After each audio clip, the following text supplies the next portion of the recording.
This is the story of Susan Storm, the Invisible Woman in Marvel Rivals. I'm gonna catch you up on the story so you can keep playing the game. So welcome to Chapter 1, Built to Last. The story begins where all stories should, with Susan Richards standing at the window of the Baxter building, gazing out at a Manhattan shrouded in eternal darkness under the ominous glow of the blood moon. According to the atomic clock Reed Richards installed, sunrise should have arrived 2 hours ago, but she couldn't remember the last time she had seen natural light. This endless night, however, was only part of the problem. The city was now crawling with vampires. Her exhaustion was momentarily interrupted by the familiar, synthetic voice of H.E.R.B.I.E, the Fantastic Four's robotic assistant. He extended a steaming cup of herbal tea to her and she says, "Thanks, H.E.R.B.I.E, you're a doll. Actually, I am a humanoid experimental robot, B-type, integrated electronics. Dolls are not capable of independent thought." Despite the lighthearted exchange between the two, H.E.R.B.I.E soon pointed out something serious. Susan Storm had been pushing herself way too hard. The robot calculated that it had been 6 days, 22 hours, 37 minutes, and 12 seconds since her last real break. She acknowledged the truth of it but lamented that in the desperate state of the world, she barely had time to be with her children Franklin and Valeria. When H.E.R.B.I.E tried to reassure her, saying that they had met all of the children's needs so she could focus on more important matters, Sue's exhaustion and frustration got the better of her. She snaps, "You don't think my children need me even after all we've done? The world is still falling apart, and instead of being there for Franklin and Val, I've handed them off to a robot nanny. They deserve so much better. You're a fucking joke. No wonder the Avengers didn't take you. Or the X-Men. And they'll fucking take anyone. I mean, you are a ridiculous, immature, half-wit moron. I have never met a sadder, more attention-starved, jabbering little prick in my entire life, and that says a lot because I've been alive for more than 200 fucking years. And I'll tell ya, that bald chick was right about one thing. You will never save the world. You couldn't even save a relationship with a goddamn stripper. And motherfucker, I wish I could say you die alone, but it's one of God's best jokes that you can't die, except it's on all of us." Now hurt by her words, H.E.R.B.I.E silently floated away, leaving Sue regretful but too exhausted to immediately chase after the robot. Needing a distraction, Sue went to Reed Richards' lab, where her husband was conducting experiments on chronovium crystals, which are powerful constructs linked to chrono energy. Mr. Fantastic was too absorbed in his work to immediately notice his wife's distress. So when she walks in, he says, "Careful, dear. I'm running a test on the chronovium samples Ben brought back from his last recon mission. I've got a fascinating theory about the effects of the crystal's chrono energy on damaged..." Reed Richards then reveals that H.E.R.B.I.E had been acting out of character lately, particularly due to a newfound friendship with Tony Stark's AI assistant, F.R.I.D.A.Y. Tony was going to allow F.R.I.D.A.Y to pilot one of his Stark Sentinels into the city this morning. H.E.R.B.I.E asked if he might be able to leave the Baxter building to accompany her. My answer was an unequivocal no. That request refusal had clearly hurt the small robot, and now an emergency signal was coming in on their encrypted communication channel. Wow, it looks like it's from H.E.R.B.I.E. He went out into the city anyway, didn't he? Knowing that she had to fix this herself, Susan Storm used her invisibility powers and slipped through the streets of Manhattan. As she made her way towards the Grand Central Station, she stumbled upon a group of squirrels fighting off a pack of vampires. Sue thinks to herself, "Squirrel Girl's army?"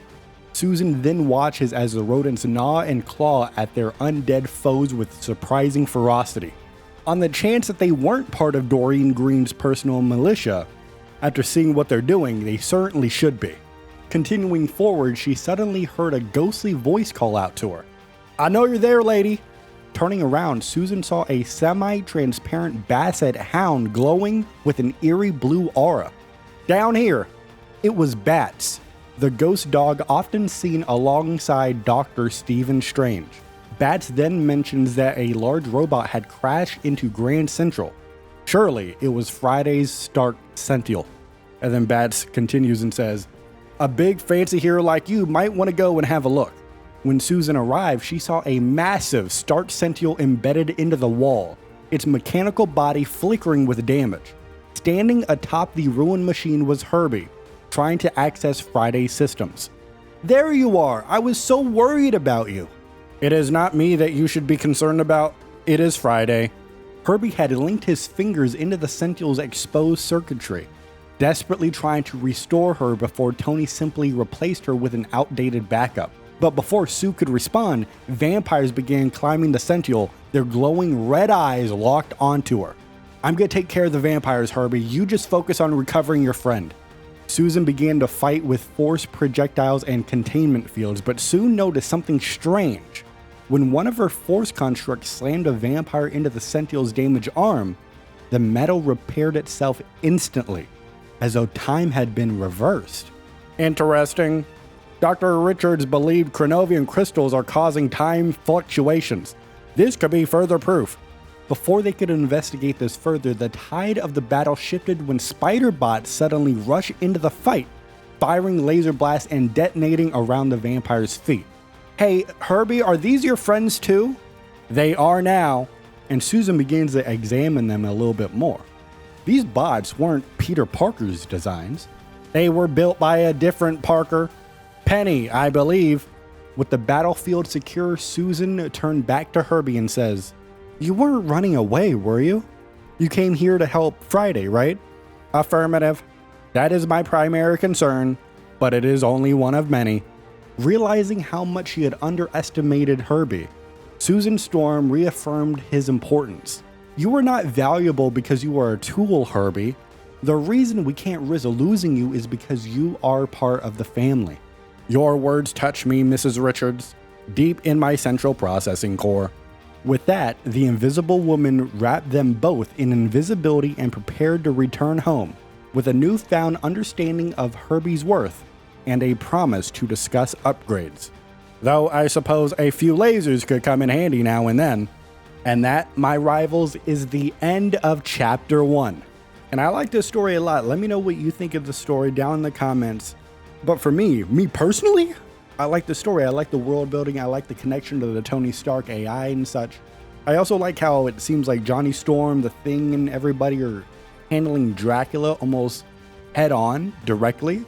Meanwhile, Invisible Woman and it looks like Reed Richards is going to be handling the more intricate, logistical parts of how the Fantastic Four and the few Avengers that are still in New York are actually still protecting the city from the vampires and Dracula. So I think that's very interesting. What's also interesting is that we had Bats appear in this story with no Doctor Strange around him. Bats is all alone. So hey, that might be a hint as to Doctor Strange already being stuck in the astral plane. But I guess you're going to have to stay tuned for our timeline video when I put that timeline together to see where this story takes place chronologically. But I think the biggest thing here is the mention of Peni Parker and the spider bots. Because if you're unaware, after we're done finishing these Fantastic Four stories, we're going to move on to the Infinity Comics. And I'm not going to give you spoilers because we're going to cover it, but the Peni Parker and the Tokyo stuff are like a huge part of that story. So it's very interesting on how they're setting this up that is separate from when Spider-Zero originally talked to Peter Parker. So it's very cool to see how they're expanding without having like a direct correlation with these stories. If you know what I'm talking about, you know how this is pretty cool. If you don't know, I know it sounds vague. I just don't want to spoil what we're going to cover like in a week. But I like this story a lot. I like the story a lot. So we've covered Johnny Storm, Susan Storm. Now we got the other two of the Fantastic Four. And again, no spoilers, but I love all four of these stories. All of them are great. And you know what? If you're watching here to the end, first of all, I appreciate you. Watching all of it, look at you. I do appreciate it. I'll give you the inside scoop. The next story we're going to be covering is going to be Reed Richards. And Reed Richards is possibly, I don't know if I would say it's my personal favorite because there's a lot of good stories here in this game. But it is by far what I think is the most impactful story so far. So that's going to be coming up next. I'm very excited to cover that. Again, what'd you think of this story? I think it was pretty cool. It's like a smaller story, but again, lots of world building. You see the intricate details on how things are working in New York City right now. So let me know while you're down there in the comments. So leave a like on the video. I would appreciate that. It gets that video to more people. It helps grow the channel. YouTube memberships are available. Super thanks are available if you want to do that. Regardless of what you may or may not be doing right now, I, of course, thank you for watching. But you have to remember, even though I thank you for watching, you and we are rivals till the end. And here's the thing. It doesn't matter if you build an AI that could be turned into a robot and put it in the physical world, so then it could help me make my meals in the future. So then I could just sit there, taste it, and go, okay, is this guy good or what? I am never gonna forget that.